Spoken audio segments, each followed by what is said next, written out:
नमस्कार, मैं हूं श्वेता सिंह। आप देख रहे हैं आज तक। एक बार फिर रूस ने बातचीत की पेशकश की है। एक बार फिर रूस ने ये कहा है कि हम बेलारूस के मिन्स्क में बातचीत कर सकते हैं। जंग के बीच रूस की इस पेशकश के कई मायने निकाले जा सकते हैं। अव्वल तो ये कि रूस क्या इस युद्ध के अंत के तौर पर वो सरेंडर नहीं बल्कि बातचीत के जरिए कोई बीच का रास्ता और वो आश्वासन जो यूक्रेन से वो लगातार मांग रहा है, या फिर ये यूक्रेन पर दबाव का रूस का तरीका है। ये खबर जो हमारे सामने इस समय आ रही है, जंग के बीच रूस की बातचीत की पेशकश है। ताजा तस्वीरों के साथ हम आपको ये दिखा रहे हैं, क्योंकि एक तरफ रूस अपने आक्रमण को बहुत तेजी दिए हुए है। लगातार बमबारी चल रही है, मिसाइल दागे जा रहे हैं, रूसी सैनिकों के शहरों में घुसने की तस्वीरें सामने आ चुकी हैं। और रूस ने इसके साथ साथ इसके समानांतर बातचीत के लिए प्रतिनिधिमंडल भेजकर कहा है कि मिन्स्क में बातचीत कर लीजिए। न्यूट्रल ग्राउंड से बेलारूस, वहां पर आकर बातचीत कर लीजिए। रूस की तरफ से यह पेशकश की गई है।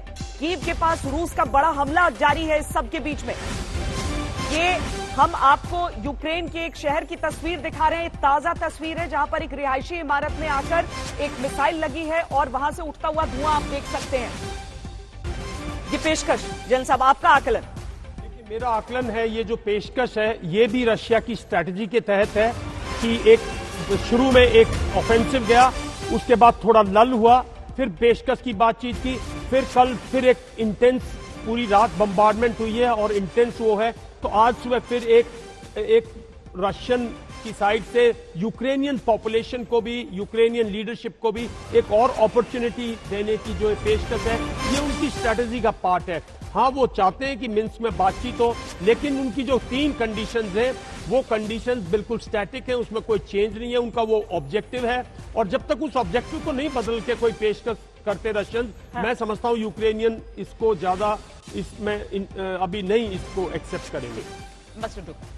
देखिए, इसमें 2-3 संकेत हैं।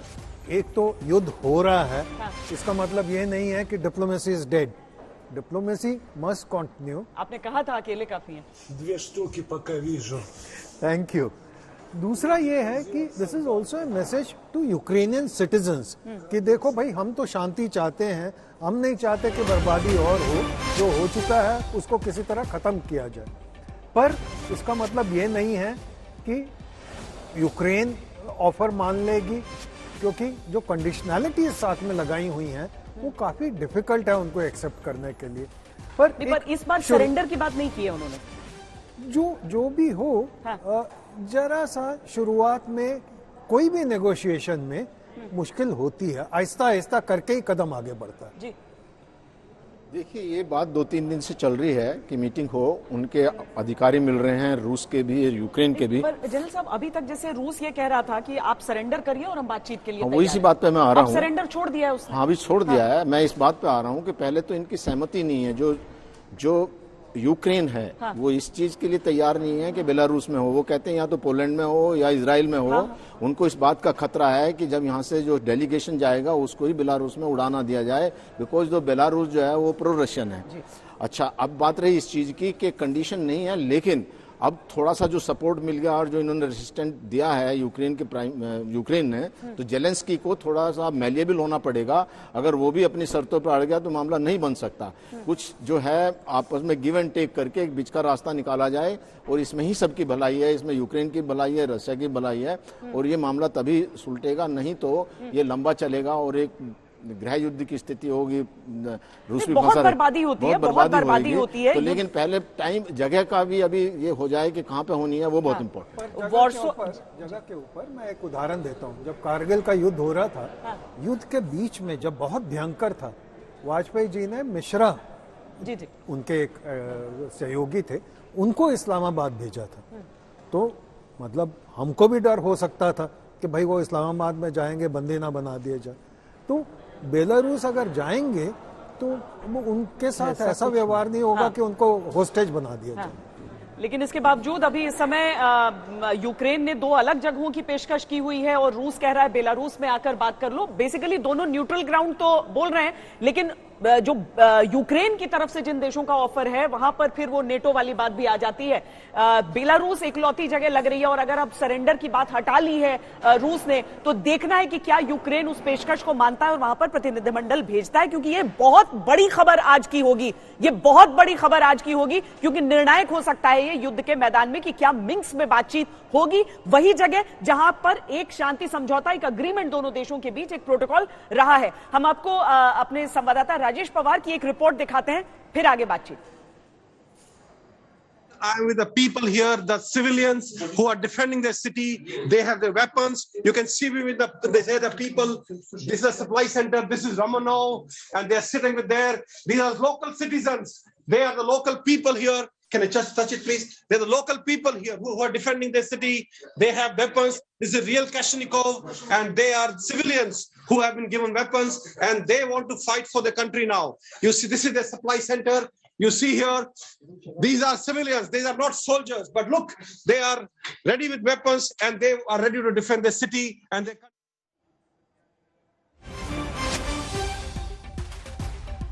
हमारे संवाददाता राजेश पवार उन तमाम नागरिकों के साथ हैं जो इस समय हथियार उठा चुके हैं और अपने हथियारों के साथ, मतलब एक बेसिक प्रशिक्षण, कि किस तरीके से उसको लोड किया जाता है, कैसे गोली उन्हें दागनी है, ये सारी चीजें अब जितना भी संभव हो सके कम समय में वो बताए, उन्हें समझाया गया है। और हथियारों की सप्लाई हुई है, बुलेट प्रूफ जैकेट्स की सप्लाई हुई है, और उसे पहनकर वो बिल्कुल तैयार है कि अगर कीव राजधानी में किसी भी तरीके से अंतिम बात तक आता है, मोर्चे तक आती है बात, तो ऐसा करेंगे।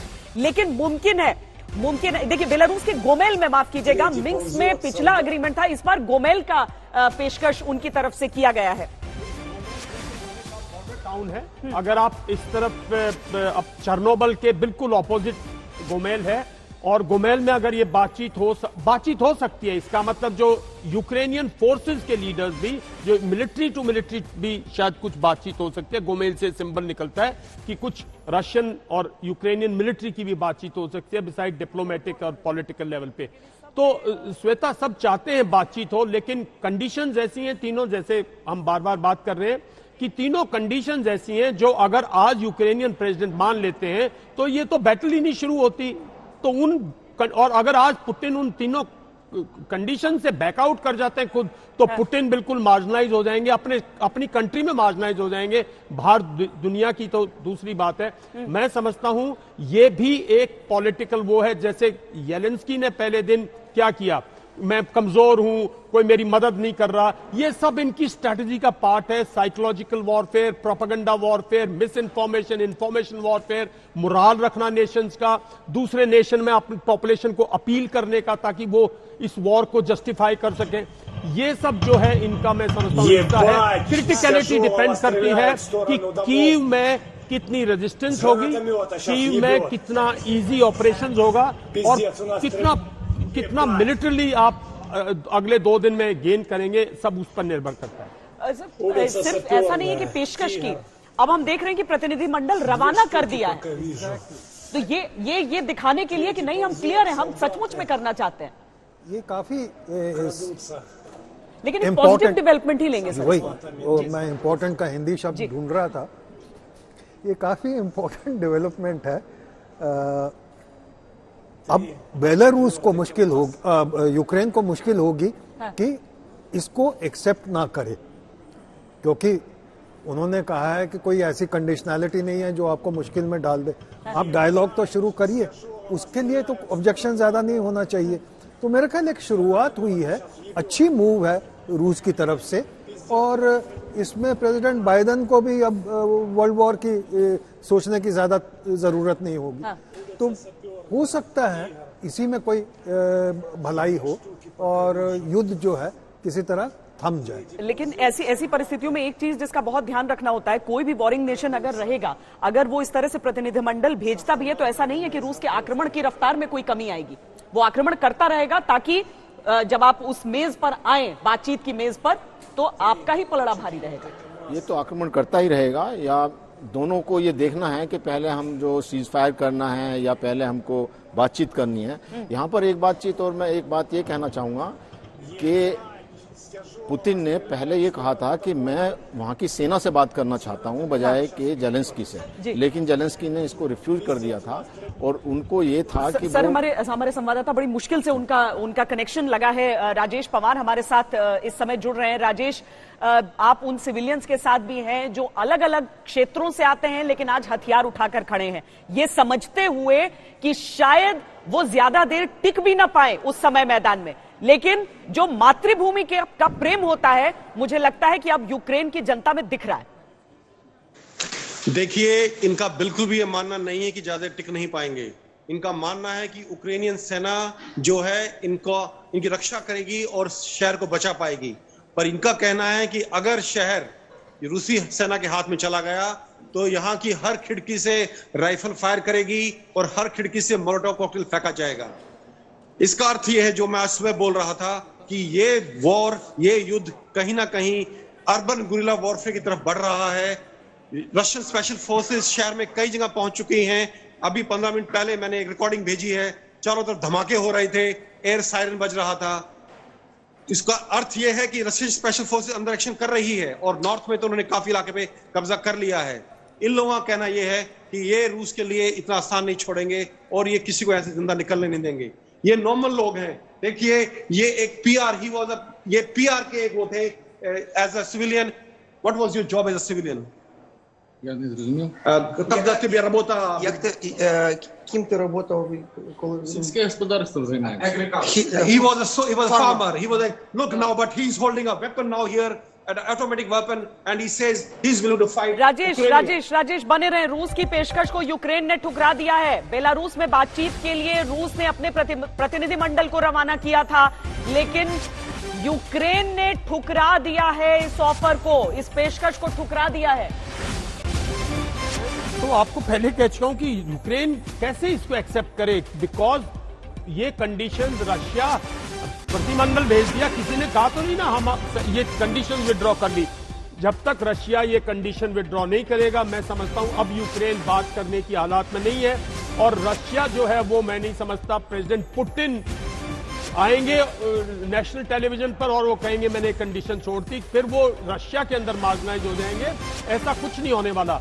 मैं ये लड़ाई, क्योंकि रात कल से ये लड़ाई और बढ़ी है, उसको कवर देने के लिए एक पीसफुल मूव, ऐसे एक प्रोपेगेंडा है, मैं समझता हूं इसको, इसमें कोई सीरियसनेस नहीं है, जो कि बेलोरसिया ठीक जज कर रहा है। मैं एक छोटी सी बात पूछना चाहता था राजेश से, अगर राजेश दोबारा मिलता है तो, कि क्या ये सिर्फ इंडिविजुअल्स हैं? यूक्रेन ने कहा है मिन्स्क की जगह कहीं और बातचीत हो तो वो इसके लिए तैयार हो जाएंगे। हालांकि शहर का फर्क है, मिन्स्क में पहले बातचीत का रूस ने कहा था, अब गुमेल की बात हो रही है, लेकिन कुल मिलाकर शायद यूक्रेन अपनी तरफ से ये कहना चाहता है कि हम बेलारूस में नहीं करना चाहते हैं बात। वही ये देखिए, ऐसी स्थिति में कई नुआंसेस होते हैं और अगर रिजेक्ट भी कर दें, उसमें भी रिजेक्शन में भी कोई विंडो ओपन रहती है।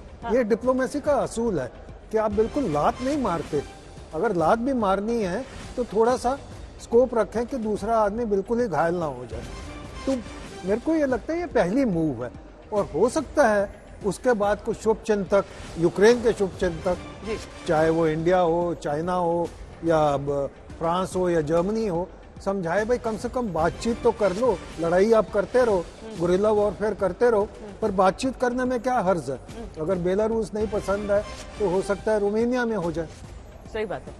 आप राजेश पवार से कोई सवाल पूछना चाह रहे हैं? राजेश नहीं, उनका सोर्स फ्रीज हो गया शायद। दरअसल ये एक क्रिटिकल क्वेश्चन है। वो हो गए, जुड़ गए। पूछिए राजेश, मैं आपसे एक सवाल पूछना चाह रहा था। राजेश पूछिए।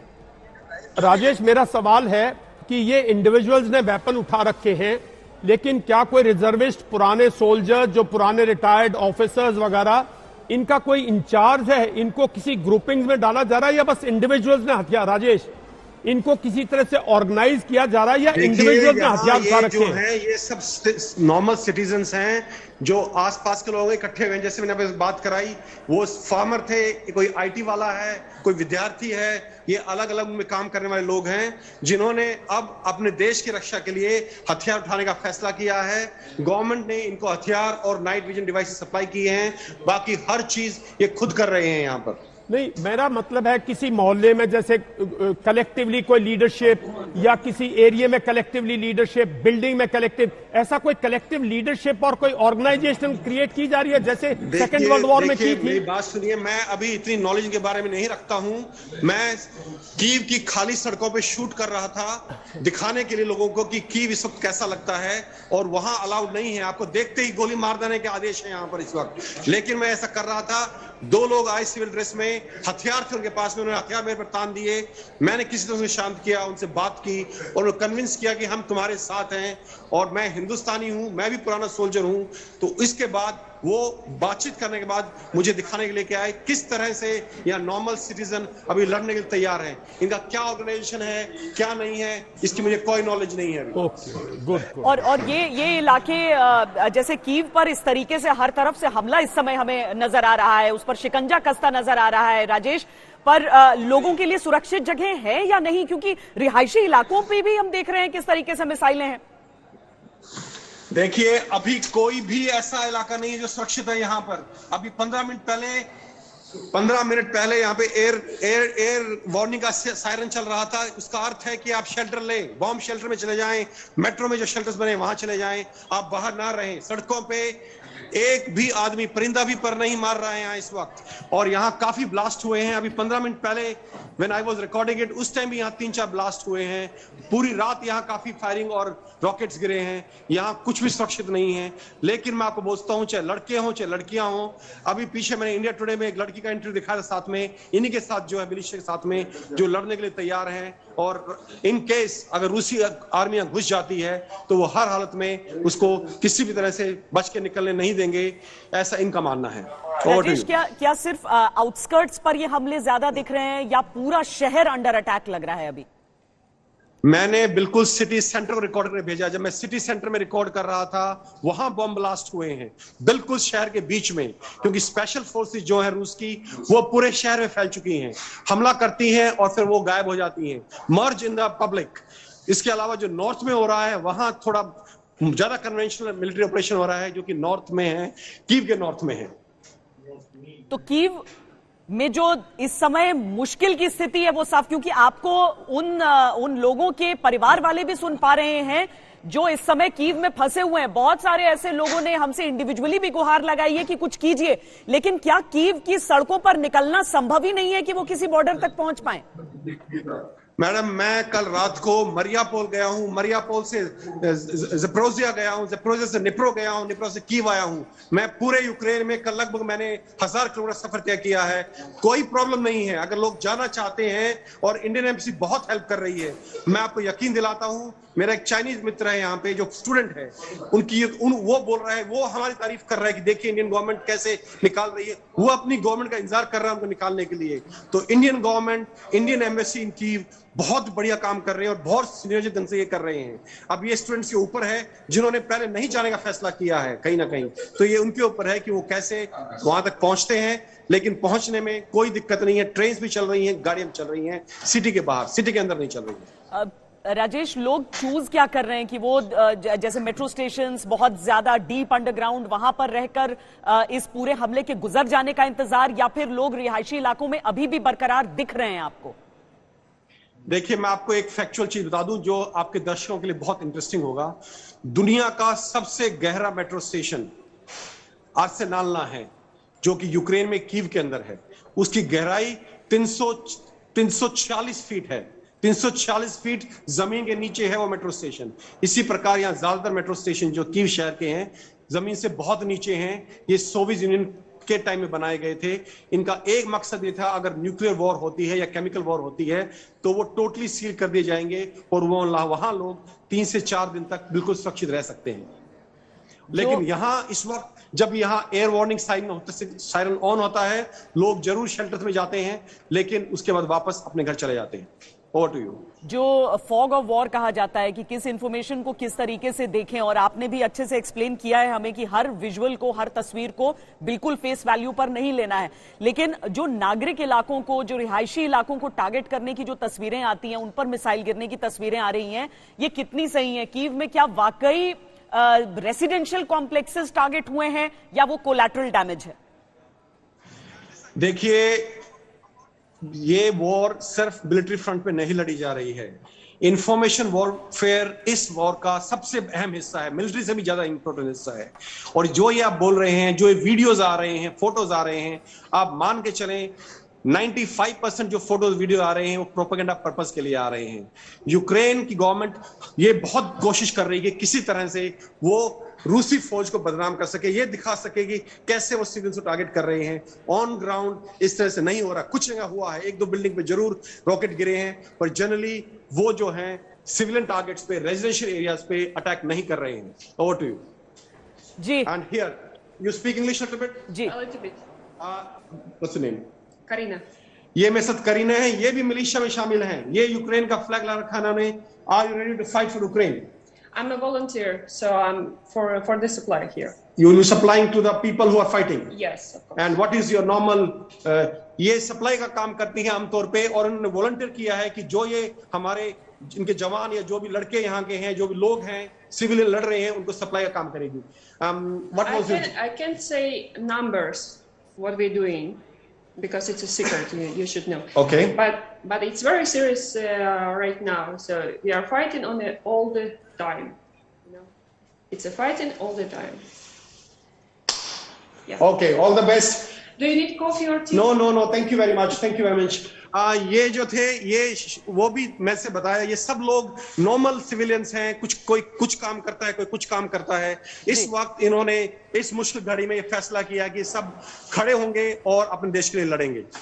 कोई ढांचा सा दिखता है आपको राजेश? ऐसा समझ में आता है कि मतलब ये इतना हम समझ सकते हैं, और आप चूंकि सैन्य बलों के साथ रहे हैं, आप खुद एक ट्रेन्ड सोल्जर हैं, आप इस बात को बेहतर समझेंगे कि युद्ध लड़ने के लिए, इस तरह की लड़ाई लड़ने के लिए एक संगठन की जरूरत होती है। और वही जनरल दयाल जो बात आपसे कर रहे थे उसको ही थोड़ा सा आगे ले जाते हुए एक सेंस ऑफ स्ट्रक्चर आपको दिख रहा है वहां पे?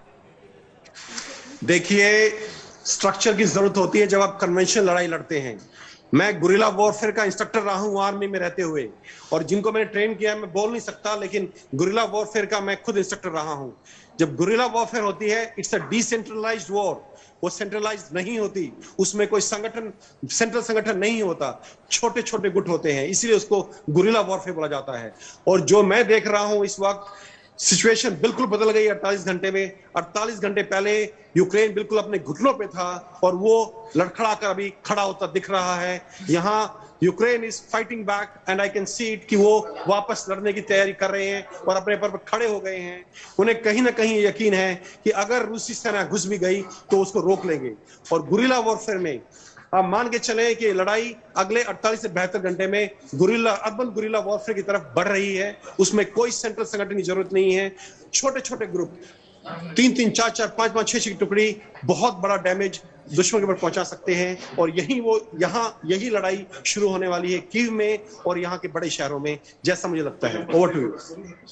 जी, राजेश पवार बिल्कुल उस जगह से हमारे लिए रिपोर्टिंग कर रहे हैं जहां पर ये तमाम लोग आपको, जो कि आम नागरिक हैं यूक्रेन के, बंदूकों को उठाए हुए आपको नजर आ रहे हैं। रूस ने प्रतिनिधिमंडल भेजने की बात कह दी थी, कहा कि हम प्रतिनिधिमंडल रवाना कर चुके हैं बेलारूस के लिए, जहां पर बातचीत हो यूक्रेन के साथ, पर यूक्रेन ने इनकार कर दिया है।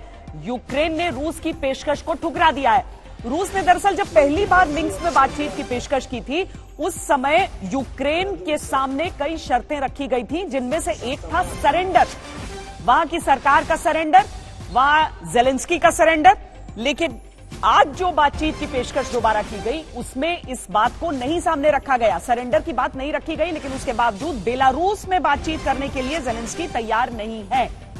जेलेंस्की का कहना है कि बेलारूस पर बात नहीं हो, वहां पर बात नहीं हो, उस जगह से बात होनी चाहिए जहां से हमले नहीं हो रहे हैं। बेलारूस एक ऐसा फ्रंट है, एक ऐसा मोर्चा है जहां की सरहद से रूसी सैनिक भीतर घुस रहे हैं यूक्रेन में, और इसीलिए नाराजगी है यूक्रेन एक पार्टी के तौर पर देख रहा है। इस सब के बीच कीव पर रूसी फाइटर जेट्स नजर आ रहे हैं। खार्किव में प्रवेश कर चुकी है रूस की सेना, और घुसने के दौरान जबरदस्त फायरिंग वहां पर हुई है। कीव के पास रूस का बड़ा हमला हुआ है। हालांकि कीव को किसी तरह से खतरा नहीं है, क्योंकि यूक्रेन के सैनिक तैनात हैं कीव के भीतर, यह भी यूक्रेन की तरफ से कहा गया है। और अब हम आपको सीधे लिए चलते हैं आज तक संवाददाता गौरव सावंत के पास, जो यूक्रेन की राजधानी कीव से वहां के हालात की ताजा जानकारी दे रहे हैं। आप मेरे पीछे यहां पर भी बमबारी की आवाज सुन रही हैं। सोचिए, ये सेकेंड वर्ल्ड वॉर नहीं हो रही, 21वीं सदी की दुनिया में यूरोप के एक शहर में, उसकी राजधानी में बमों की आवाज और लड़ाकू विमानों की गड़गड़ाहट। ये है कीव की सुबह आज। कर्फ्यू लगाए, जैसा आपने बिल्कुल सही कहा, और इस कर्फ्यू की वजह से अभी हम सड़क पर नहीं जा सकते। कर्फ्यू जब खोला भी जाता है तो केवल इसीलिए कि आप अपने घर से निकलकर रोजमर्रा की जरूरत की चीजें खरीदे और घर जाए, या दुकान पर जाए दवाई खरीदे और घर जाए। उसके अलावा अगर कोई सड़क पर दिख गया तो सीधा उसकी गाड़ी पर गोली मार दी जाती है, टायर पर, कि आप सड़क पर क्यों हैं। इतनी तनावपूर्ण स्थिति इस समय है क्योंकि गली गली इस समय लड़ाई चल रही है वर्चस्व की, कंट्रोल की। डर यहां पर यह है श्वेता, और मैं आपको अगर इन तस्वीरों के जरिए दिखाने का प्रयास करूं कि अगर जितनी यहां जनता आ रही है, हम भी जब यहां आए तो हमारा पासपोर्ट उन्होंने चेक किया, ये जाना कि हम हैं कौन, क्योंकि हमारे पास इतना बड़ा ट्राइपॉड होता है। तो वो ट्राइपॉड देखकर बोल रहे थे इसके अंदर क्या है, और आप रजिस्टर्ड मीडिया है कि आप कहां से आए हैं, क्यों हैं यहां पर। डर का माहौल इतना कि वो पता लगाना चाहते हैं कि क्या यहीं रहकर कोई ऐसे लोग हैं जो रूस की मदद कर रहे हैं, और उसकी वजह से तनाव बहुत ज्यादा है। जो फिफ्थ कॉलमनिस्ट जिन लोगों को कहा जाता है, या ऐसे लोग जो रूस की आर्टिलरी को ओपी अफसर एक तरह से बनकर सिविल कपड़ों में है, सिविल इलाकों में रह रहे हैं और आर्टिलरी को गाइड कर रहे हैं, वो यहां एक बहुत तनावपूर्ण स्थिति है कि कोई गोपनीय जानकारी दुश्मन को दे रहा है। इस तरह की बात यहां बहुत ज्यादा है। तो न केवल पुलिस बल्कि आर्मी और लोकल मिलिशिया बड़ी संख्या में अब यहां की सड़कों पर है। भी संतुलन ही नहीं है। और हम लोग को तो आप ये सोचिए, पिछले 12-13 दिनों में हम पूरा मारियोपोल की सीमा से लेकर कीव तक ट्रैवल कर चुके हैं। बाय रोड ट्रैवल किया है हमने बहुत एक्सटेंसिवली, करीब 400-450 किलोमीटर। बाय ट्रेन ट्रैवल किया है हमने यहां पर। और अगर सड़क की स्थिति बताऊं, मारियोपोल से जब हम निकल रहे थे तो जबरदस्त गोलीबारी चल रही थी। वहां रूस के जले टैंक भी थे और यूक्रेन की जली बख्तरबंद गाड़ियां भी रास्ते पर थी, जो तस्वीरें हमने आज तक पर अपने दर्शकों को दिखाई है। पहली बात। दूसरी बात, जगह जगह बहुत जबरदस्त डिफेंसेस लगाए जा रहे हैं कि सड़कें खोद दी जा रही हैं कि रूस की सेना आगे ना बढ़ जाए। और किसी एक छोटी जगह पे नहीं, काफी बड़े इलाके में सड़कें खोद दी जा रही है। जेसीबी लाके सड़क की सड़क खोद दी गई, या फिर सड़क पे बहुत ज्यादा मलबा डाल दिया गया, पेड़ काट काट के डाल दिए गए कि जो एडवांस हो रहे रूस की सेना का उसको स्टॉल किया जाए, उसको रोका जाए।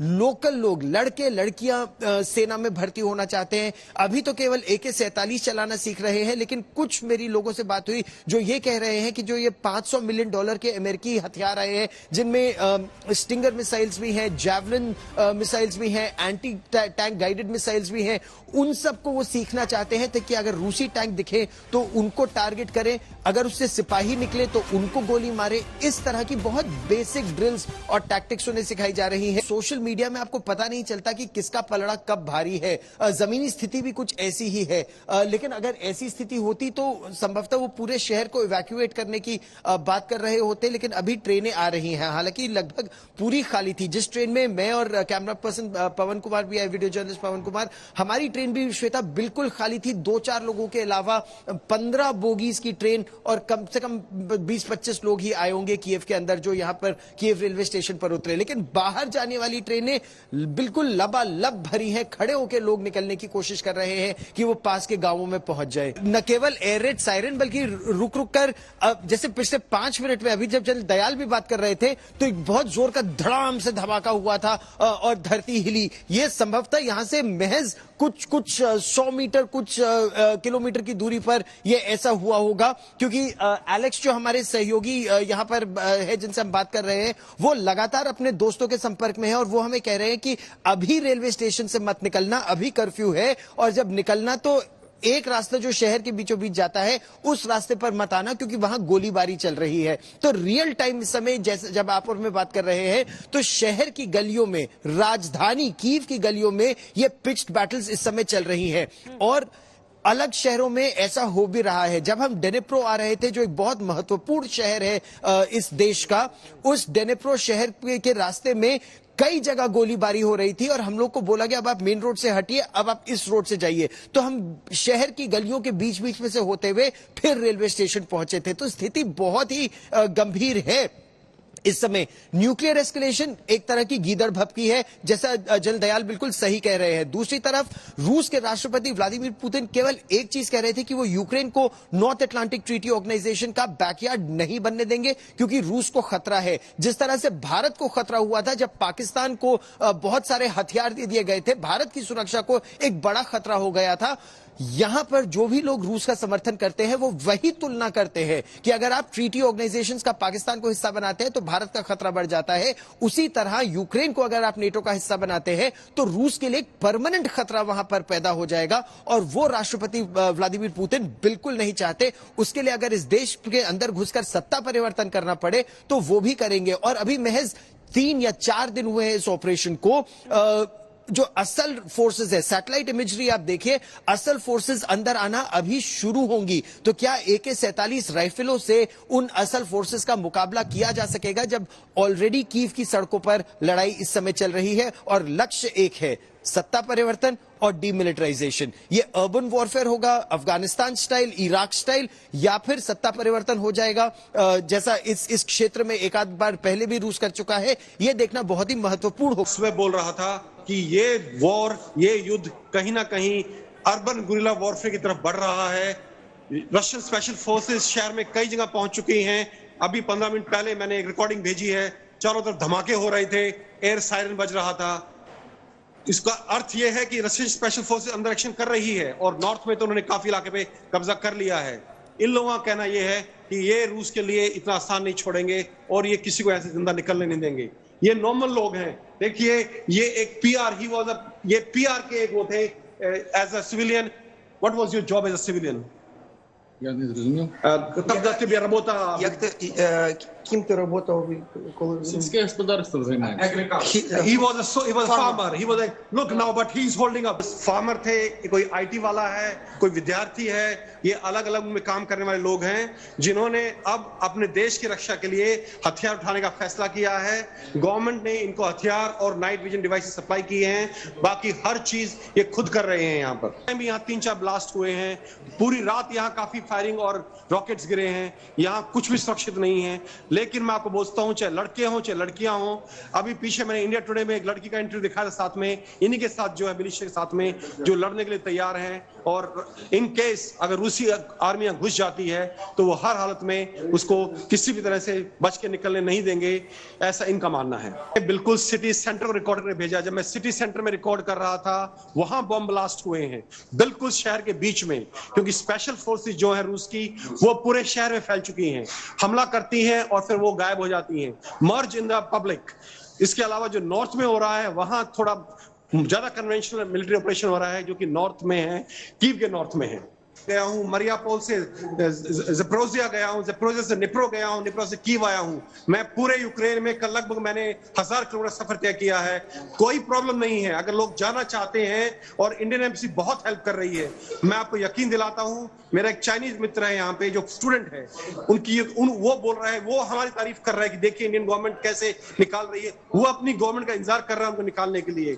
तो Indian government, Indian embassy in Kyiv बहुत बढ़िया काम कर रहे हैं और बहुत सुनियोजित ढंग से ये कर रहे हैं। तो सुनिए, करीना, ये मेरे साथ करीना है, ये भी मिलिशिया में शामिल हैं। ये यूक्रेन का फ्लैग ला रखा है इन्होंने। Are you ready to fight for Ukraine? I'm a volunteer, so I'm for the supply here. You will be supplying to the people who are fighting. Yes, of course. And what is your normal? ये supply का काम करती हैं आमतौर पे, और उन्होंने volunteer किया है कि जो ये हमारे इनके जवान या जो भी लड़के यहाँ के हैं, जो भी लोग हैं सिविलियन लड़ रहे हैं, उनको सप्लाई का काम करेगी। I can't say numbers what we're doing because it's a secret. You should know. Okay. But it's very serious right now. So we are fighting on it all the time. You know, it's a fighting all the time. इस समय 2 देशों के बीच युद्ध है, रूस और Ukraine, पर आशंकाएं समूची दुनिया को ये है कि कहीं ये तीसरे विश्व युद्ध की ओर बढ़ते हुए कदम तो नहीं। Your fathers and grandfathers fought against Nazis, defending our common motherland. This is why I don't think you like that neo-Nazis captured the power, and you pledged your oath of allegiance to the Ukrainian nation and not to the junta, the illegitimate junta. Don't follow its criminal orders. Please lay down your weapons and go home. हम और ज्यादा प्रतिबंध उन पर कड़े प्रतिबंध लगाने वाले हैं और निश्चित रूप से रूस की अर्थव्यवस्था पर इसका भयंकर प्रभाव पड़ने वाला है और दीर्घकालिक अवधि में रूस के ऊपर इसके काफी प्रभाव पड़ेंगे। Військові, нацгвардійці, Нацпол, тероборона, прикордонники, спецслужбовці, громадяни, тримайтеся, всіх переможемо. Слава Україні! उनको तो चाहिए कि वो कहें कि मैं डिप्लोमेसी करके इस वॉर को खत्म यहीं कर दूंगा। और बल्कि वो बढ़ावा दे रहे हैं कि नहीं ये काफी नहीं है, हम वर्ल्ड वॉर करेंगे। लेकिन इस सब में देखिए कि किस तरीके से रूस के रुख को भी आप पूरी तरीके से गलत नहीं कह सकते हैं। वो अपनी क्षेत्रीय सुरक्षा की बात कर रहा था और उसमें अमेरिका का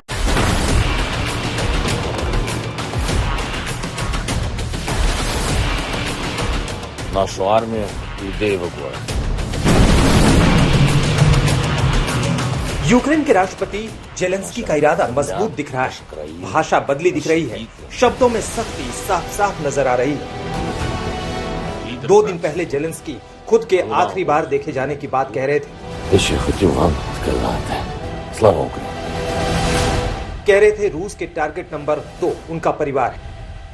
Dear European leaders, dear world leaders, leaders of the free world, if you won't help us today, if you didn't show your strength of help, war will be knocking at your door. Glory to Ukraine. Glory to the Ukraine armed forces.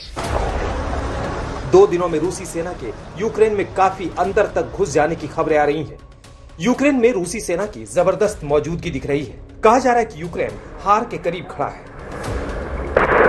Kyiv पर रूसी सेना का कब्जा बस होने ही वाला है, लेकिन राष्ट्रपति जेलेंस्की डटे हैं, अड़े हैं, कह रहे हैं कि वो भागेंगे नहीं, पीठ नहीं दिखाएंगे।